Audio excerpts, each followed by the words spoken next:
Hi everyone, we're here at the headquarters of Lean In Pakistan at the Barak Center, and we're so excited for Lean In Pakistan Foundation story number 22 with the amazing Shazleen Iqbal, who is an educator and is chairing our Lean In Pakistan Education Circle. She's a remarkable woman,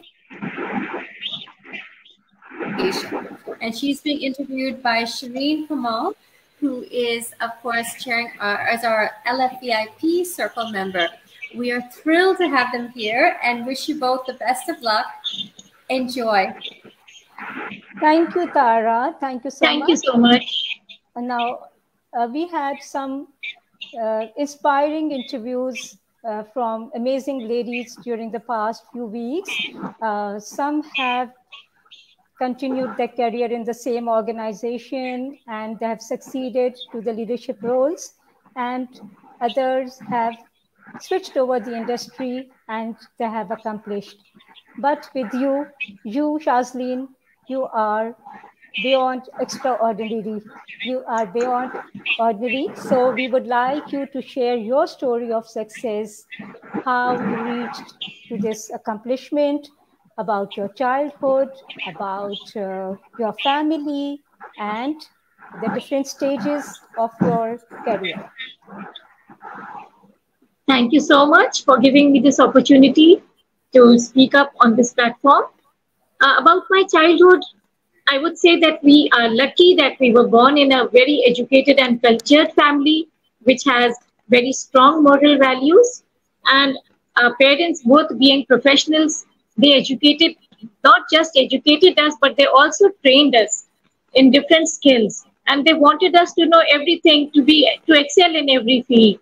And this is how we started with, and that is the reason why we gained so much confidence also.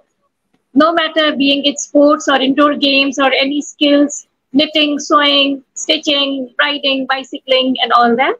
So childhood has been very adventurous. That's great. Being a devoted mother and a caring wife, a passionate teacher, into singing, music, gardening. You've done so much, interior designing, skin beautification treatment. Now, I would just like you to just briefly talk about your journey until what you are doing today. All right, thank you.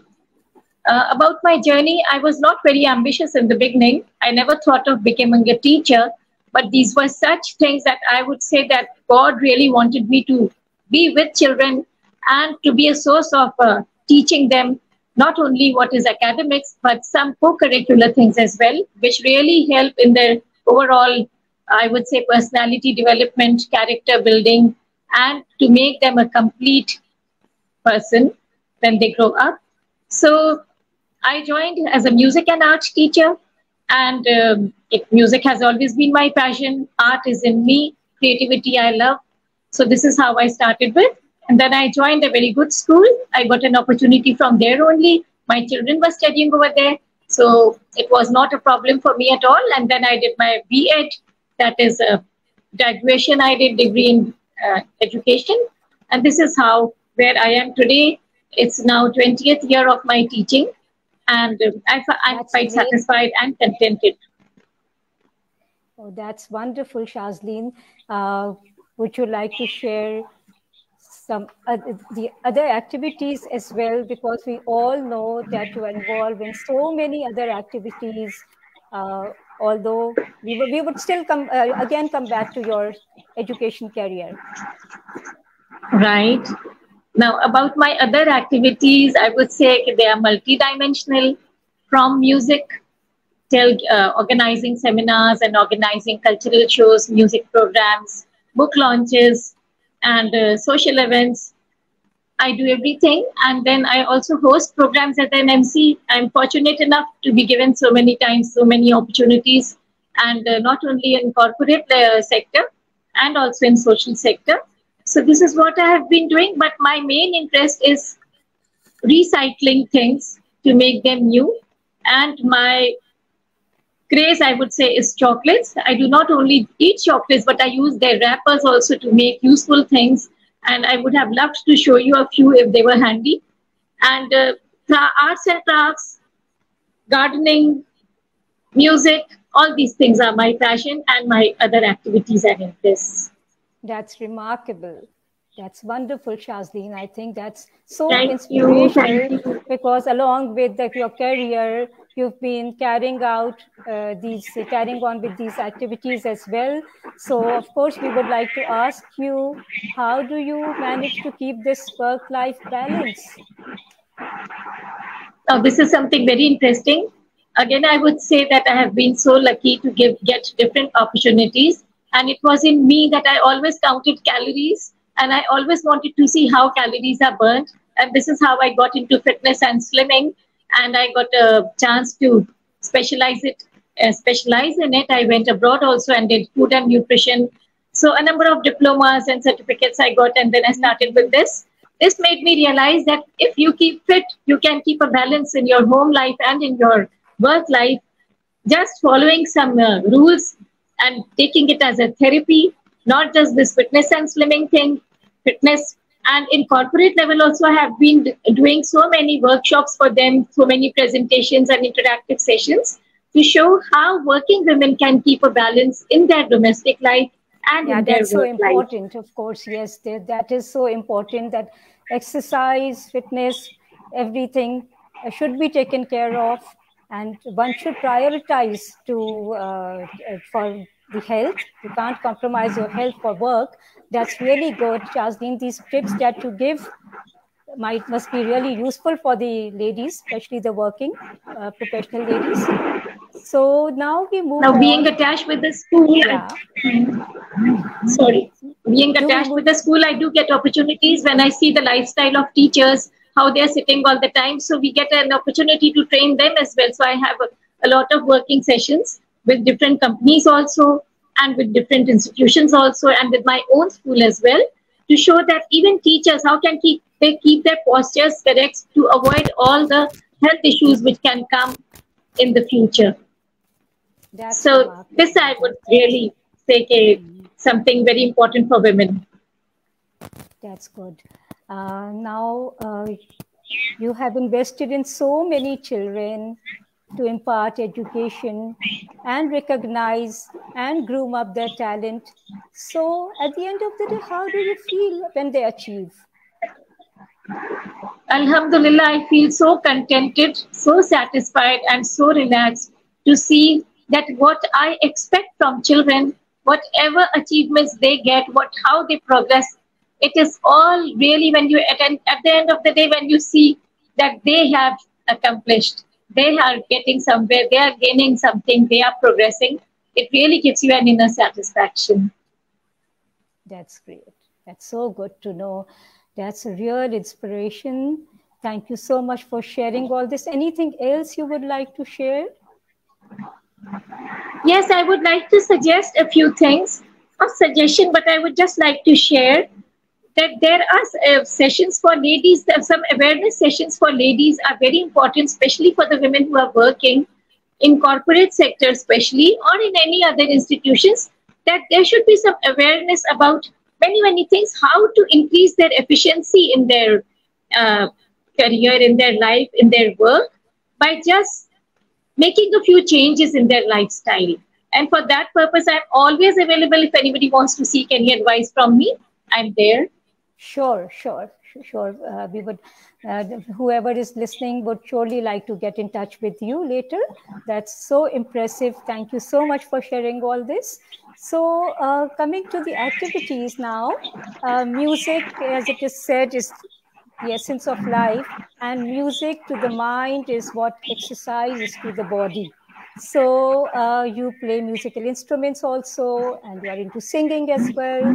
So would you advise the corporate working ladies to adapt it as a stress relieving, what would you say, as a stress relieving exercise? Yes, I got your point. Actually, music is something which should be taken as a therapy, as a relaxation therapy, as a treatment for depression, as a treatment for anxiety. Music relieves you from so many things. It is such a therapy that it is not just pleasant. When we talk about sounds, we all know that there are two types of sounds. Some are pleasant to the ears, some are unpleasant.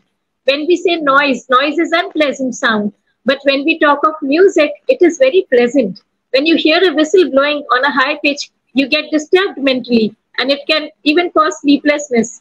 But when you hear a very low pitched sound, like the sound of the drum, that is very soothing to your ears, and this is how it helps satisfy or relax your nerves and relax your brain and give you satisfaction, give you relaxation. I always say that music, just take music as a therapy. All your worries will be gone. That's great.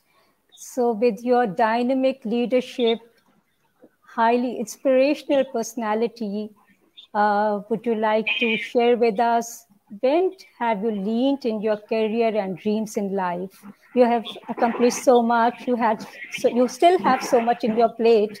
So what do you think that made you lean? Now, when we talk about leaning, where did I lean in my life, my career? Now, two things come to my mind. One is that I had some difficulty at a point. If it is that, then I would say that yes, there was a stage in my life, and my mother wasn't keeping well. Both my daughters were studying. Mother was with me. I was working in two different places, not just the school, but at my fitness center also, and it had two branches and quite far away. So managing all that, sometimes we thought, okay, this is the time either I should give up on any one of the jobs, or I should give on my responsibilities to somebody else. But no, God gave me the courage, and it came to my mind that no, it's a challenge for me, and I'm the one who has to accept it and to face it. And Alhamdulillah, everything went so well, very smoothly. But that was a certain time when I thought, okay, I had to take up some extra responsibility or to give up the responsibility. That's really incredible. That's incredible, remarkable, brilliant, I would say, because thank you. That's something that we want others to listen. And actually, this is what we are here for. We have this platform for women empowerment and for sharing inspirational stories to support each other in their careers, to building up their That's career. Really good. Okay. Here I would like to mention something also, because talking about women empowerment, I am a member of Connect Group. Connect Group is always working for women empowerment.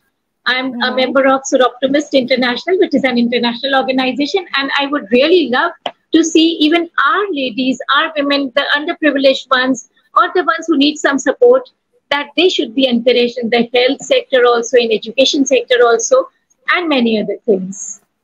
True, that's very true. So in regard to Tara's commendable efforts to give back to the community, especially in women empowerment. So what would you like to advise other ladies? Anything you would like to say? I think this is a very good question, and I would just like to say that the first and foremost thing should be access to education. It's the need of the days, the need of the time. And then not only providing them education facilities, access to education, then providing them with job opportunities as well.